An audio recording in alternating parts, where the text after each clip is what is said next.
Shalom and welcome to 2 Minutes of Torah. This year is entitled Har Habayit, number 5, the 3 Halachic domains in Yerushalayim and Har Habayit.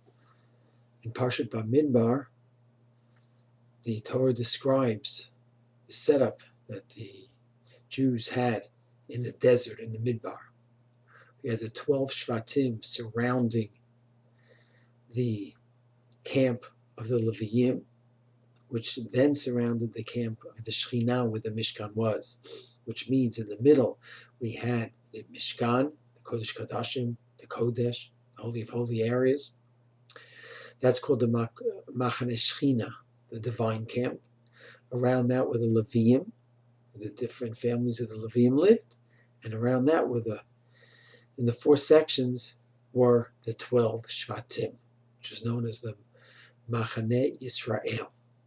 This is not simply a historical point, but actually the Gemara in Zevachim says that these 3 halachic areas that existed in the Midbar exist in Yerushalayim as well, which means that the outer area, the Machane Yisrael, where the Shvatim lived, that is compared to Yerushalayim. It has the same halachic status as Yerushalayim. We don't mean Yerushalayim Har Habayit. We mean the original Yerushalayim, which was the area outside of the Beit HaMikdash. Doesn't even mean the old city because those walls are more recent. The next area is the Machane of the Leviim, and that's compared to the Har Habayit. Har Habayit until the Shar Nikanor, which is one of the gates in the eastern part of the Temple Mount. That's Har Habayit compared to the Machane of the Leviim. Then you have the Makom Shechina, the Machane Shechina, the divine camp, and that corresponds to the area from the Shar HaNikanor all the way west into the Ezrat Yisrael, the Kodesh Kodashim, the Kodesh.